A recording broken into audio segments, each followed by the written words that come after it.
अस्सलाम वालेकुम दोस्तों। ये है यूटीवी हॉरर स्टोरीज और मैं हूँ जरिश मलिक। दोस्तों, आपने इच्छाधारी नागिन और नाग के बारे में तो सुना होगा। कहा जाता है कि ये एक खास नस्ल के सांप हैं जो 100 साल के होने के बाद इंसानी रूप बदल सकते। दोस्तों, क्या कभी आपने किसी इच्छाधारी नाग को रूप बदलते देखा है? तो आज की कहानी इसी बारे में है। तो कहानी सुनते हैं कहानी भेजने वाले की जुबानी। दिसंबर की एक सुबह में अपने पास आए कुछ मेहमानों के साथ मसरूफ था कि मुझे एक कॉल मौसूल हुई। दूसरी तरफ मेरे एक बहुत प्यारे ताल्लुक वाले शरीफ साहब, जो कि न सिर्फ मेरे साथ बहुत बेतकल्लुफ भी है, हालांकि उम्र में मुझसे काफी बड़े हैं और मुझे बदर पुत्र ही कहते हैं, लेकिन मेरा इनसे दोस्ती का रिश्ता करीब है। इसकी वजह उनकी सादा तबीयत और दिल की अच्छाई है। शरीफ साहब चंद एकड़ के जमींदार होने के साथ साथ मांदरा भी हैं। यकीनन मांद्रा लफ्ज से आप नावाकिफ होंगे, लेकिन मैं बताता चलूं कि सांप बिच्छू के कांटे का दम करने वाले को मांद्रा कहते हैं। देहात में लोग आज भी सांप बिच्छू के काटने पर मांद्रों के पास जाकर दम करवाते हैं। इस जहर का देसी इलाज करवाते हैं और अल्लाह के करम से शिफा पाते हैं। मेरे हेलो करने पर शरीफ साहब बोले, बदर पुत्र घर में ही है ना? मैंने कहा, जी बिल्कुल घर में ही हूँ। सब खैर तो है ना? तो बोले, सब अल्लाह का फजल है, तू बस घर रहना, मैं किसी को लेकर 1 घंटे तक तेरे पास आ रहा हूँ। ये कहकर उन्होंने साथ ही कॉल काट दी। मैंने उस 1 घंटे में मेहमानों को फारिग किया। आखिरी बंदा रवाना होने ही लगा था कि शरीफ साहब मेरे घर पहुंच गए। उनके साथ एक मर्द और एक औरत थे। सलाम दुआ और हाल अहवाल के बाद मैंने सवालिया निगाहों से शरीफ साहब की तरफ देखा। वो बोले कि बदर पुत्र, ये दोनों आज सुबह ही मेरे पास आए हैं। मैंने इनसे पूछा कि सांप ने काटा है या बिच्छू ने? तो कहने लगे, ना सांप ने काटा है और ना ही बिच्छू ने। फिर उन्होंने अपनी परेशानी मुझे बताई तो मैं समझ गया कि ये मामला तुम्हारे मतलब का है, तो इनको लेकर तुम्हारे पास आ गया। ये कहकर शरीफ साहब खामोश हो गए। मैंने उस आदमी की तरफ देखा जो मेरी तरफ खामोशी से देख रहा था। उन्होंने खंगार कर गला साफ किया और बोले कि मैं आपको सारी बात तफसील से सुनाता हूँ। मेरा नाम रब नवाज है, हम दोनों मियाँ बीवी हैं। उन्होंने साथ बैठी खातून की तरफ इशारा किया। हमसे जुड़ी परेशानी हमारे दादा अब्बा के वक्त से शुरू हुई। मेरे वालिद साहब मेरे दादा अब्बा की अकलौती औलाद थे। अभी मेरे वालिद साहब की उम्र 10 साल थी कि मेरे दादा के साथ ये वाकया पेश आया। हुआ इस तरह कि दादा अब्बू एक गांव में रहते थे और एक जिम्मेदार के यहाँ उनके जानवरों को चारा डालने की नौकरी करते थे। दादा अब्बू का घर गांव के थोड़ा सा हट कर था। घर के इर्द गिर्द दरख्तों के झुंड थे। एक दिन जमींदार ने एक बीमार भैंस का तोहफा मेरे दादा को दे दी। दादी ने उस भैंस की खूब सेवा की। अल्लाह का करम हुआ और भैंस ठीक हो गई। भैंस ने दूध देना शुरू कर दिया था। घर में दूध की और घी की फरावानी हो गई थी। उन दोनों में कोई भी दूध नहीं बेचता था। सब दूध को बेचना गुनाह समझते थे। हुआ इस तरह कि एक दिन जब दादी दूध निकालने गई तो भैंस के दूध का एक कतरा भी ना निकला। दादी बहुत हैरान हुई। शाम को दूध निकाला गया। हैरानी ये कि अगले दिन फिर सुबह दूध नहीं निकला और हवाना खाली था। दादा दादी शक में पड़ गए कि शायद रात को कोई चोर दूध निकाल लेता है। उस रात दादा ने रात जागते गुजारी और दादा का शक सही निकला। सहर से भी पहले दादा ने भैंस के बोलने की आवाज सुनी। दादा अब्बू खामोशी से भैंस की तरफ बढ़े। अंधेरा कुछ खत्म हो रहा था। दादा अब्बू ने भैंस के पास गौर से देखा तो उन्हें एक नौजवान लड़का भैंस के पास बैठा नजर आया। दादा अब्बू थोड़ा और आगे बढ़े तो देखा कि वो नौजवान हवाने से मुंह लगा के भैंस का दूध पी रहा है। दादा ने गुस्से से उसे ललकारा। दादा अब्बू की आवाज सुनते ही वो नौजवान चौंक गया और पीछे हट गया और उठकर सरपट दौड़ लगा दी और घर की दीवार फलांग गया। दादा बेचारे के लिए ये सब कुछ बहुत अजीब था। खैर, दादा अब्बू ने बात सुबह पर छोड़ दी। ये सुबह जमींदार को बता दो कि गांव से इस बंदे को ढूंढ निकाले। दादी भी ये आवाज सुनकर उठ चुकी थी। दादा ने सारी बात उन्हें बताई। बोली, अच्छा जाने दो, किसी भूखे का पेट भर गया, यही बहुत है। सारी रात जागने की वजह से दादा की तबीयत बहुत खराब हो गई और तबीयत की खराबी की वजह से दादा अब्बू जमींदार के घर भी ना जा सके और काम से छुट्टी कर ली। उस दिन दोपहर के वक्त घर के दरवाजे की कुंडी खटकी। दादा अब्बू ने दरवाजा खोला तो सामने एक खूबसूरत शक्ल का नौजवान खड़ा था। दादा ने उसे पहचान लिया कि ये सुबह वाला ही नौजवान है, मगर उसकी खूबसूरती और आंखों की चमक ने दादा की जुबान बंद कर दी। सलाम करने के बाद वो नौजवान बोला कि मैं एक परदेसी हूँ, कुछ दिन इधर रहने आया हूँ। मेरा आपके पास आने का मकसद ये है कि मैं 3 दिन से आपकी भैंस का दूध पी रहा हूँ। मैं उसकी उजरत देने आया हूँ। मैं दरख्वास्त करता हूँ कि आप रोज रात को अपनी भैंस घर के बाहर दरख्तों के झुंड के पास बांध दिया करें। अगर आपको ये लगे कि भैंस चोरी हो सकती है तो मैं पूरी भैंस की कीमत से 2 गुना ज्यादा कीमत अदा कर रहा हूँ। आप बस भैंस की खुराक का ख्याल रखा करें। ये कहकर उसने 3 सोने के सिक्के दादा के हाथ में रख दिए और बोला, ये दूध और भैंस की कीमत और ये एक और सिक्का इस बात को राज रखने के लिए। ये बात तुमने अपनी बीवी के अलावा किसी को बताई तो नहीं? किसी को भी नहीं। ठीक है, जब मैं यहाँ से जाऊंगा तुम्हें इनाम भी दूंगा। वापस मुड़कर दरख्तों के झुंड की तरफ चला गया और दादा अब्बू जो हैरानी से हाथ में सिक्के पकड़े उस खुश शक्ल नौजवान को देख रहे थे, हैरान रह गए और नौजवान नजरों से ओझल हो गया। दादा अब्बू को यकीन नहीं आ रहा था कि सोने के ये 4 चमचमाते सिक्के अब उनके हैं। उन्होंने सारी बात दादी को सुना दी, जो हैरानी और बेयकीनी से सिक्कों को देखते हुए ये सब सुन रही। खुशी से बोली, क्या सोच रहे हो? जल्दी से जाकर भैंस को दरख्तों के झुंड में बांध दो। गर्ज देकर ये रोज शाम के बाद भैंस को दरख्तों के झुंड के पास बांध देते और सुबह वापस घर ले आते। इस बात को 15 दिन गुजर चुके थे। एक दोपहर 2 जोगी बीन बजाते हुए दादा के घर के सामने आ पहुंचे और दरवाजे के आगे बैठ गए। दादा अब्बू उस वक्त जमींदार के घर गए हुए थे। दादी ने दरवाजा खोला, जोगियों को खैरात दी। जोगी दुआ देने लगे। एक जोगी बोला, अगर रोटी मिल जाए तो बड़ी मेहरबानी होगी। दादी बोली, रोटी तो नहीं पकी है, मैं दूध ले आती हूँ। ये कहकर दादी अंदर से 2 कटोरे दूध ले आई। जोगियों ने दूध का घूंट भरा और चौंक कर एक दूसरे को देखा। दादी जो पास खड़ी थी उससे एक जोगी जो कि उम्र रसीदा था बोला, पुत्र, तेरे अलावा घर में और कौन कौन रहता है? मैं चाहता हूँ कि इन सब के नाम बताओ ताकि सबके नाम लेकर दुआ कर दूं। दादी बोली, मैं, मेरा मासूम बेटा और शौहर, उसके अलावा कोई नहीं रहता। जोगी बोला, नहीं पुत्र, तुम मुझसे कुछ छुपा रही है। कोई और भी है तेरे घर वालों के अलावा जो तेरी भैंस का दूध पीता है। मेरा इल्म मुझे बता रहा है कि वो तेरा और तेरे घर वालों का दुश्मन है।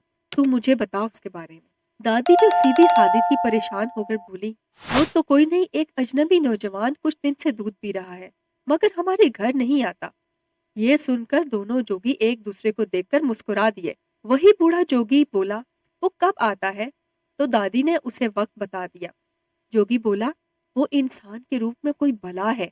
तुम हमें इजाजत दो, हम झाड़ियों के पीछे छुप जाएंगे और जब वो आएगा तो हम उसे पकड़ लेंगे।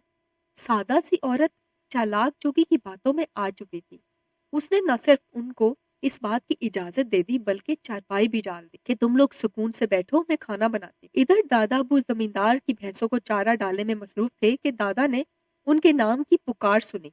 उन्होंने मुड़कर देखा तो उनको वही नौजवान खड़ा दिखाई दिया। वो उसे देखकर खुश हो गए। नौजवान ने कहा, मुझे तुमसे बहुत जरूरी बात करनी है। मैं इंसान नहीं हूँ, मैं एक सांप हूँ। अपनी उम्र पूरी करके रूप बदलने पे अब कादिर हूँ। तुम जानते हो ये सावन का महीना है। इस महीने मेरी मजबूरी है, मैंने हवा में रहना है, इसलिए तुम्हारे घर के पास दरख्तों के झुंड में रह रहा हूँ। बहुत से जोगी काफी अरसे से मेरे पीछे लगे हुए हैं। मैं बस 1 महीना कमजोर होता हूँ। इस इलाके के जोगी जो मेरी बू सूंघ चुके हैं वो मुझे ढूंढ रहे थे। बदकिस्मती से वो तुम्हारे घर आ पहुंचे हैं और चालाकी से तुम्हारी बीवी को बेवकूफ बना चुके हैं और मेरे बारे में सब कुछ उगलवा लिया है। और अब वो सहर होने का इंतजार करेंगे कि मैं दूध पीने आऊं और वो मुझे पकड़ लें। लेकिन जब सुबह होगी तो मैं बहुत दूर जा चुका होगा। मैंने वादा किया था तुमसे कि जब जाऊंगा तो तुम्हें इनाम दूंगा। घर के सामने एक शीशम का पेड़ है। इस शीशम के पेड़ के पास एक सुराख है। परसों जुमा के दिन फजर की नमाज के बाद अपनी भैंस का थोड़ा सा दूध इस सुराख में डाल देना और ये कपड़ा जैसे तुम्हें कोई आवाज आए इस सुराख के मुंह पर डाल देना और वापस चले जाना। कुछ देर बाद वापस आना, वहां तुम्हारा इनाम मिल जाएगा। अब घर वापस जाकर कल सुबह तक अपनी बीवी से या जोगियों से कोई बात ना करना। मैं तब तक दूर चला जाऊं। तुम्हारी बीवी के बजाय अगर ये गलती तुमने की होती तो मैं तुम्हें सजा देता, मगर तुम बेकसूर हो। इनाम पाकर अपने बीवी बच्चों को साथ लेकर यहाँ से दूर दराज किसी और मुकाम पर चले जाना।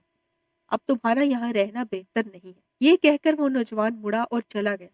दादा अब्बू जो हैरानी से खड़े सब सुन रहे थे, शर्मिंदगी, परेशानी और तासुफ से उसे जाता देखते रह गए। उन्होंने कपड़े को देखा कि ये सुर्ख रंग का रुमाल साइज का एक कपड़ा था, उन्होंने इसे लपेटकर जेब में डाल दिया। दादा अब्बू समझदार इंसान थे, सारी बात समझ चुके थे। मुख्तसर ये कि उस दिन दादा जानबूझकर शाम के बाद घर वापस आए। दादी बड़ी बेचैनी से दादा का इंतजार कर रही थी। दादा को देखते ही सारी बात झट से सुना दी और कहा, मैं तो डर के मारे आज भैंस को बाहर बांधने भी नहीं गई। जोगी बाबा को भैंस खोल कर दी और उन्होंने वहां बांध दी है। आप जोगी बाबा को मिल लो। मगर दादा अबू ने थकावट का बहाना बनाकर इनकार कर दिया। अगली सुबह दिन चढ़े जोगियों ने दरवाजे पर आकर आवाज लगाई कि नाश्ता पानी दे दो। दादा ने, जो आज भी जमींदार के घर काम करने गए थे, दरवाजा खोला। दादा आज भी घर पर ही थे। उन्होंने दरवाजा खोला और बड़े गुस्से से जोगी को कहा, जितना जल्दी हो सकता है यहाँ से चले जाओ, वरना पूरा गांव इकट्ठा करके तुम लोगों को सजा दिलवाऊंगा कि तुम पहले लोगों के घरों में सांप छोड़ते हो, फिर पकड़ते हो और फिर उनसे मुआवजा लेते हो। भागो यहाँ से। पता नहीं क्या उल्टी सीधी बात सुनाकर तुमने मेरी बीवी को परेशान कर दिया है। चालाक जोगी आगे से हंस दिया और बोला, आ गया ना तू भी बहकावे में। आज वो दूध पीने जब नहीं आया तो मैं समझ गया था कि कुछ गड़बड़ है। अब सुन, मैं कई सालों से इसका पीछा कर रहा हूँ। वो रूप बदलने में माहिर है, मेरे बड़े काम आएगा। बड़ी मुश्किल से उसकी बू पाकर इस जगह तक पहुंचा हूँ, फिर तूने मेरा सारा काम बिगाड़ दिया। जोगी ने जेब से हल्दी नुमा पाउडर निकालकर दादा के ऊपर उछाल दिया और कहा, आज के बाद तेरे एक बेटे के अलावा और कोई औलाद ना होगी और ना ही उसके आगे एक औलाद से ज्यादा औलाद होगी। ये सिलसिला तेरी 7 नस्लों तक चलेगा। दादा अब्बू ने यह सुनकर तहम्मुल से कहा, तू जाता है या मैं आवाज दूं गांव वालों को। जोगी बड़बड़ाता हुआ अपने साथी को लेकर चला गया। दादा अब्बू ने दादी से भी काफी नाराजगी का इजहार किया। शाम को दादा अब्बू ने शीशम के दरख्त के पास जाकर सुराख ढूंढने की कोशिश की, मगर सुराख का निशान न मिला। जुम्मा वाले दिन दादा अब्बू ने फजर की नमाज अदा की और शीशम के दरख्त के पास चले गए। वहां इधर उधर देखा तो दरख्त के पास एक काफी खुला सुराख नजर आया। दादा अब्बू ने सुराख में भैंस का दूध जो ग्लास में भरा था डाल दिया। दूध गिरते ही सुराख में से अजीब सी भिनभिनाहट की आवाजें आने लगी। दादा, जो हैरानी और खौफ से ये आवाज सुनने में मसरूफ थे, भूल गए कि नौजवान ने कहा था कि जब आवाज आए तो कपड़ा सुराख के ऊपर डाल देना। इसी लम्हे अचानक काले भिड़ सैकड़ों की तादाद में सुराख से बाहर निकल आए। भिड़ों के सुराख से निकलने की रफ्तार और भिनभिनाहट की आवाज और भी तेज होती जा रही थी। जब भिड़ों के निकलने की तादाद कम हो गई तो दादा ने चौंक कर वो कपड़ा सुराख पे फेंक दिया। कपड़ा फेंकने की देर थी कि भीड़ निकलना और भिनभिनाहट की आवाज भी बंद हो गई। दादा ने डर के मारे घर की तरफ दौड़ लगा दी। घर पहुंचकर ऊपर की तरफ देखा, भीड़ों का गौल होगा मगर कुछ नहीं था। सुबह दिन चढ़े दादा अब्बू हिम्मत करके दोबारा शीशम के दरख्त के पास गए। कपड़ा वहीं पड़ा था। डरते डरते कपड़ा उठाया तो देख कर हैरान रह गए। वहां काफी मिकदार में सोने के सिक्के पड़े थे और सुराख का नामो निशान तक न था। खुशी से कांपते कांपते हाथों से वो सोने के सिक्के उठाए और घर की राह ली। मुख्तसर ये कि दादा अब्बू ने वो इलाका छोड़ दिया। गुर्बत खुशहाली में बदल चुकी थी। जोगी का कहा सच साबित हुआ। दादा की कोई और औलाद ना हुई। मेरे वालिद के जवान होने पर दादा ने ये वाकया उनको सुनाया। उनकी शादी की, फिर मैं पैदा हुआ। जब मैं समझदार और शादी के लायक हुआ तो मेरे अब्बू ने ये वाकया मुझे सुना दिया। मेरी शादी के बाद 7 साल तक हम औलाद से महरूम रहे।